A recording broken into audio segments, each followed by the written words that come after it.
శ్రీశ్రవణం ఛానల్‌కి చిన్నారులందరికీ, శ్రోతలందరికీ కూడాను మరొక్కసారి స్వాగతం. ఈరోజు మనం 'ఇందుమతి పెండ్లి' అన్న శీర్షికతోటి కథను మొదలుపెట్టుకోబోతున్నాం. అన్ని విధాలా తనకు తగిన వరుడు లభించడం వల్ల ఇందుమతి కుమారస్వామితో కూడిన దేవసేనలాగా శోభిల్లుతోంది. ఆ వధూవరులను వెంటబెట్టుకుని భోజమహారాజు నగర ప్రవేశం చేయడానికి ఉద్యుక్తుడయ్యాడు. ఆ భోజమహారాజు యొక్క చెల్లెలి పట్ల నిరాశులైన నరాధిపులు తమ రూపాన్ని, వేషాన్ని నిందించుకున్నట్ట. ప్రాతకాలంలోని గ్రహాలలాగా వెలవెలబోయిన ఆ రాజులందరూ తమ తమ శిబిరాలకు తరలి వెళ్ళిపోయారు. అజుని పట్ల వారందరికీ మాత్సర్యం పెల్లుబికింది. అయినా సన్నిధిలో ఇంద్రాణి ఉండడం వల్ల వాళ్ళు స్వయంవరానికి విఘ్నం కలిగించలేకపోయారు.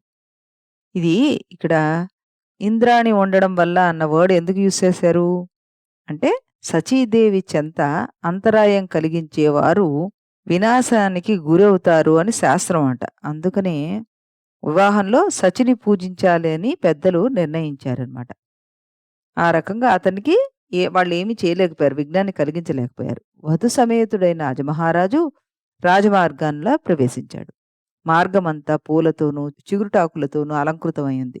తోరణాలు ఇంద్రధనస్సుల్లాగా వివిధ కాంతుల్లో విరాజిల్లుతూ వచ్చాయి. దట్టమైన పతాకాల నీడలు సోకి దారి చల్లబడిపోయిందిట. బంగారు కిటికీల మేడల్లోని సుందరీమణులు అన్ని పనులు మానుకొని అజమహారాజును దర్శించాలని ఉబలాటపడ్డారు. రాజదర్శనానికై ఒక ఆవిడ పరిగెత్తుకుంటూ వచ్చిందట. ఆ తొందరలో ఆవిడ కొప్పు కాస్త సడలి పూలు జారిపోయాయి. విడిన కొప్పు చేత పుచ్చుకొని అలాగే పరిగెట్టుకుంటూ వచ్చేసిందట. కానీ దాన్ని ముడేసుకోవాలన్న భావం కూడా ఆవిడికి రాలేదు.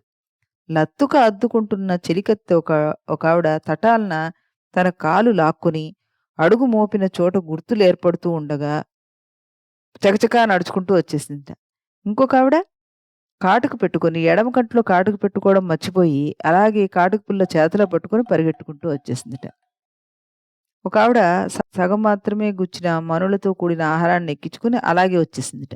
అంతవరకు గుచ్చిన మనులు అడుగడుగునా జారిపోతూ ఉంటే ఆవిడ ఒక్క దారంతో మాత్రమే చివరికి మిగిలిందట. ఈ రకంగా రాజ సందర్శనానికే ఎంతో ఉబలాట పడుతున్న ఆ కోమలాంగులు అదే పనిగా ఆ భవనాల దగ్గర నిలబడి ఆయనను చూడసాగారట.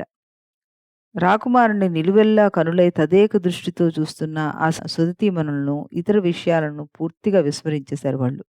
తక్కిన ఇంద్రియ వ్యాపారాలన్నీ అప్పుడు వారికి చక్షురింద్రియాన్నే ప్రవేశించినట్లుగా అయిందంటే, మిగతా ఇంద్రియాలన్నీ కూడాను కళ్ళల్లోకే వచ్చేసాయా అన్నట్టుగా ఆయన్ని మాత్రమే చూడ్డానికి వాళ్ళలా నిలబడిపోయారట. పరోక్షంగా ఎందరో రాకుమారులు ఇందుమతిని అర్థించారు. అయినా ఆమె స్వయంవరమే మేలని భావించింది.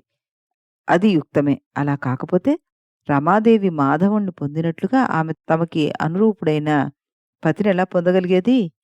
బ్రహ్మదేవుడు అందాల రాశి అయిన ఈ జంటనిలా కూర్చి ఉండకపోతే అతని ఈ సౌందర్య సృష్టి ప్రయాస వ్యర్థమై ఉండేది కదా! రతిమన్మధులే ఇలా దంపతులయ్యే అవతరించారా అన్నట్టుగా ఉంది. ఇందులో సందేహమే లేదు సుమా!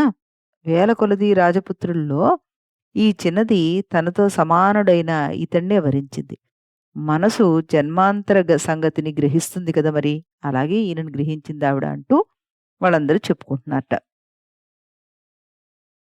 ఈ లోపల మంగళ వాయిద్యాల మధ్య ఈ రాకుమారుడు భవనాన్ని చేరుకున్నాడు. ఏనుగుపై నుండి దిగి కామరూప భూపాలుడు తన చెయ్యి పట్టుకొని నడిపిస్తుండగా భోజుడు చూపిన విడిదిలో చెలువుల చిత్తాలలోకి ప్రవేశించినట్లుగా అజుడు ప్రవేశించాడు.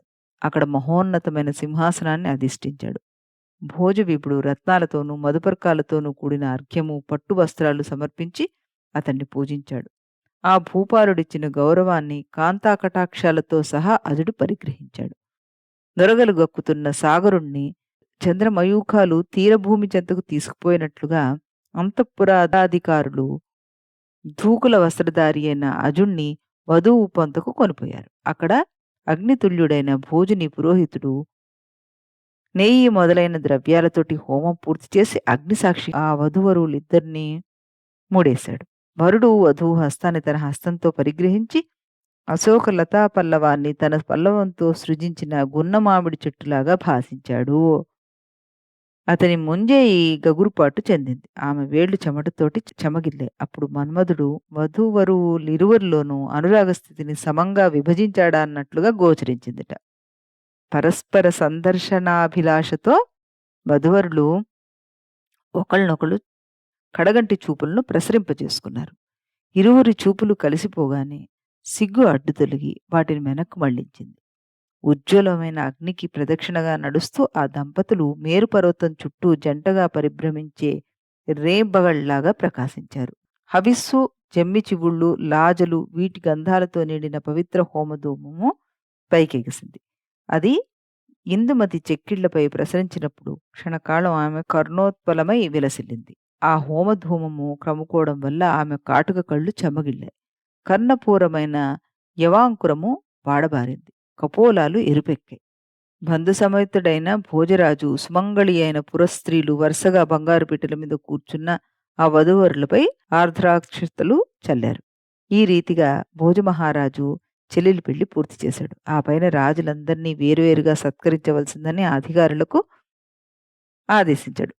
కానుకల నెపంతో భోజుడు కావించిన సత్కారాలకు బదులు సమర్పించుకొని తెచ్చుకోలు సంతసంతో తమ మానసిక వికారాన్ని కప్పిపుచ్చుకొని లోపల ముసళ్ళతో నిండిన పైకి నిర్మలంగా కనిపించే మడుగుల్లా ఉన్న ఆ నరపతులు, ఆ రాజులు ఆయనతో వెళ్ళొస్తాం అని చెప్పి కదిలి వెళ్ళిపోయారు.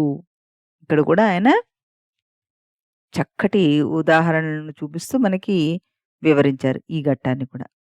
ఆ రాజులందరూ ఎలాగైనా సమయం చూసి ఇందుమతిని హరించాలని ముందుగానే సంకేతం చేసుకున్నారు. అందులకు అనుగుణంగా అదుడు తిరిగిపోవలసిన మార్గానికి అడ్డంగా నిలబడ్డారు వాళ్ళు. భోజరాజు చెల్లెలి పెళ్లి పూర్తి చేసి ఆమెకి తగిన అరణం సమర్పించాడు. వధు సమేతంగా అల్లుణ్ణి సాగనంపుతూ తాను వెంటబడ్డాడు.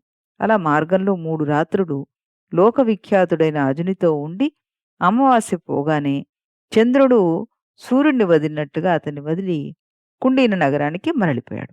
దిగ్విజయ కాలంలో తమ సంపదలు కొల్లగొట్టాడన్న కారణంగా రాజులంతా ముందే రఘుమహారాజు మీద మిక్కిలి కినుకు వహించి ఉన్నారు కదా. అందువలనే అతని కుమారుడు స్త్రీరత్నాన్ని చేజిక్కించుకోవడం వాళ్ళు సహించలేకపోయారు. పూర్వం బలిచక్రవర్తి సమర్పించిన సిరిని స్వీకరిస్తున్న త్రివిక్రముణ్ణి పాదాన్ని ప్రహ్లాదుడు నిరోధించినట్లు ఇందుమతిని కైకొని వెళుతున్న అజుణ్ణి రాజవర్గం నిరోధించింది. అప్పుడు రాకుమారుడు వధురక్షణకై పెక్కుమంది భటులతో కూడిన ఆప్తసచివుణ్ణి నియోగించాడు. గంగా ప్రవాహాన్ని ఎగిసిపడే అలలుగల సోనా నదం ఎదుర్కొన్నట్లు ఆ రాజుల సేనను తాను ఎదుర్కొన్నాడు అంటూ యుద్ధానికి ఏ విధంగా సిద్ధమయ్యాడు అన్నది చెప్పారు ఇక్కడ. ఆ ఇందుమతిని తీసుకువెళ్తున్న కారణంగా వాళ్ళందరూ కోపగించుకుని దారికి అడ్డంగా నిలబడి అతనితో యుద్ధం చేయగోరారు కదా. వాళ్ళతో ఏ విధంగా యుద్ధం చేస్తాడు అన్నది మనం రేపటి కథలో తెలుసుకుందాం. అంతవరకు సెలవు.